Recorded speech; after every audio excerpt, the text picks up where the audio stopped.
তুমি রবে নীরবে, কথায় গানে কবিতায় মৌ রায়চৌধুরীকে স্মরণ। কোথাও প্রত্যক্ষভাবে নেই, কিন্তু ছড়িয়ে রয়েছেন সবখানে। স্মরণ সভায় সবার মধ্যেই যেন উপস্থিত ছিলেন টেকনো ইন্ডিয়া গ্রুপের কো চেয়ারপারসন সিস্টার নিবেদিতা, ইউনিভার্সিটির গভর্নিং বডি সদস্য, আজকাল দৈনিকের ডিরেক্টর মৌ রায়চৌধুরী। বৃহস্পতিবার মিলন মেলা প্রাঙ্গণে এক মনোজ্ঞ অনুষ্ঠানের মাধ্যমে স্মরণ করা হল মৌ রায়চৌধুরীকে।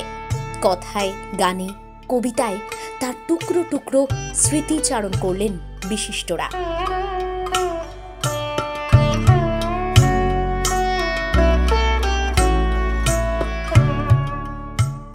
রাজ্যের মন্ত্রী ইন্দ্রনীল সেন, সাংসদ দোলা সেন, তৃণমূল নেতা জয়প্রকাশ মজুমদার, রাজ্যের মন্ত্রী বেচারাম মান্না, এনারা তো ছিলেন। সঙ্গে ছিলেন সাহিত্যিক সাংবাদিক রঞ্জন বন্দ্যোপাধ্যায়, পরিচালক গৌতম ঘোষ, পত্রভারতীর কর্ণধার ত্রিদীপ চট্টোপাধ্যায়, বাচিক শিল্পী ব্রততী বন্দ্যোপাধ্যায়, প্রণতি ঠাকুর, সঙ্গীত শিল্পী সৈকত মিত্র, জয়তী চক্রবর্তী, শোভন গঙ্গোপাধ্যায়, সাহেব চট্টোপাধ্যায়, চিত্রশিল্পী শুভা প্রসন্ন সহ সমাজের বিভিন্ন স্তরের মানুষেরা। সবার কথাতেই উঠে এসেছে মৌ রায়চৌধুরীর হাসি খুশি প্রাণবন্ত উজ্জ্বল উপস্থিতির কথা। গান, কবিতা, লেখা এই সব কিছুতেই পারদর্শী ছিলেন সত্যম পত্নী। সেই স্মৃতি ফিরে এলো বারবার। বসন্তের বাতাসটুকুর মতো সে যে ছুঁয়ে গেল, নুয়ে গেল রে, ফুল ফুটিয়ে গেল শত শত। ব্রততী বন্দ্যোপাধ্যায় জানান, খুবই সুন্দর একটা পারিবারিক সম্পর্ক ছিল, দিদি বোনের সম্পর্ক ছিল। একটু আগে আমি মঞ্চে বলছিলাম যে ও টেকনো ইন্ডিয়ার একজন শীর্ষস্থানীয় ব্যক্তিত্ব, কিন্তু ওর অ্যাপ্রোচের মধ্যে সবসময় ঘরোয়া ভাবটাই খুব বেশি প্রাধান্য পেত। She is very much down to earth. শিল্পীদের খুব সম্মান করত, আমার আবৃত্তি শুনতে খুব ভালোবাসতো, রবীন্দ্র কবিতা বিশেষ করে। আর খুব সুন্দর গানও তো গাইতো। কত ঘরোয়া অনুষ্ঠানে মৌয়ের গান শুনেছি।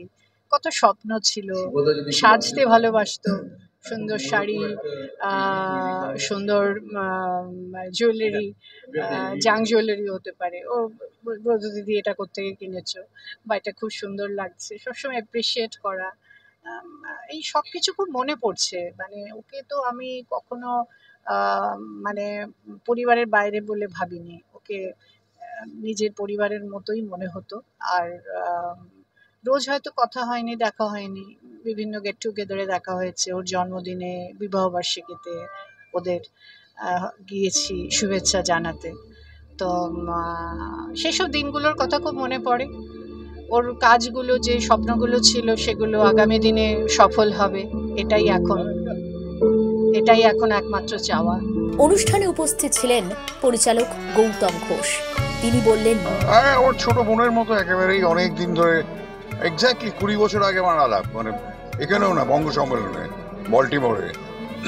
ও সত্যম, ওর ছেলে তখন খুব ছোট ছিল, আমরা খুব হই হই করেছিলাম 3-4 দিন।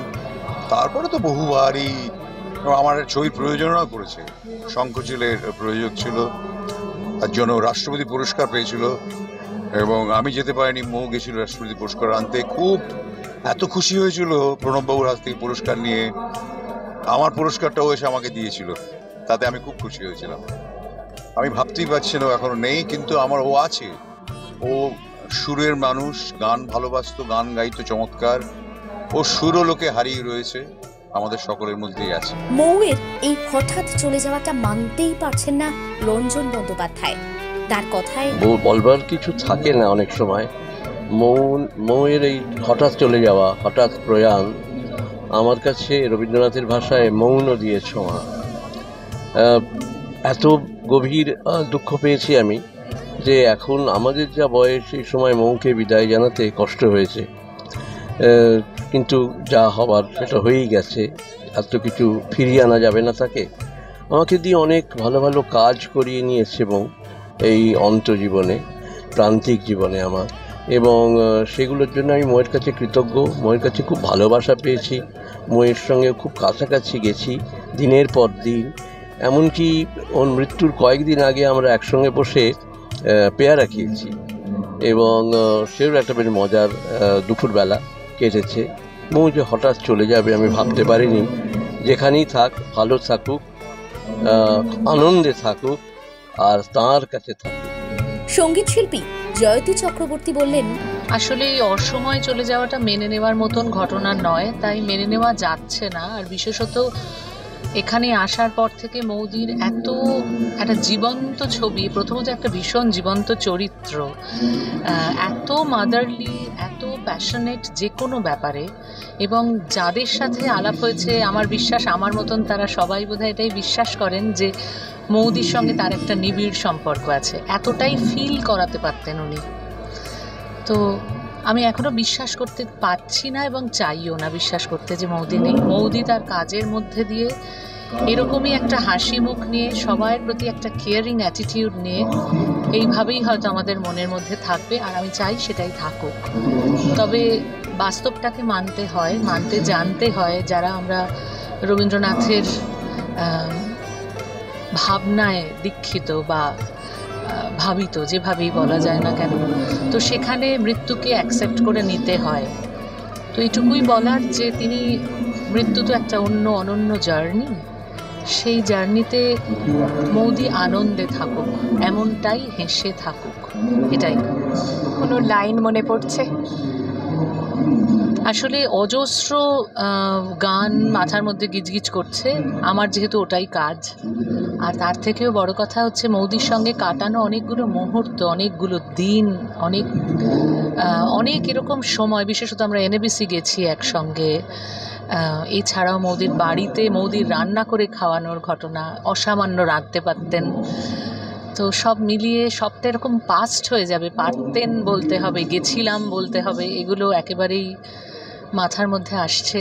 যাই হোক, বলতে হচ্ছে তাই। গান এরকম পার্টিকুলার কোনো একটা গান হয়তো নয়, সত্যি মানে হয়তো নয়নও তোমারে পায় না দেখেছে, কিন্তু রয়েছ নয়নে নয়নে, বিষয়টা বোধহয় এরকমই। থেকে যাবেন মৌদি আমাদের সবার মধ্যে এভাবে। অনুষ্ঠানে সঙ্গীত পরিবেশন করেন সৈকত মিত্র, শোভন গঙ্গোপাধ্যায়, জয়তী চক্রবর্তী, সাহেব চট্টোপাধ্যায় সহ বহু শিল্পী।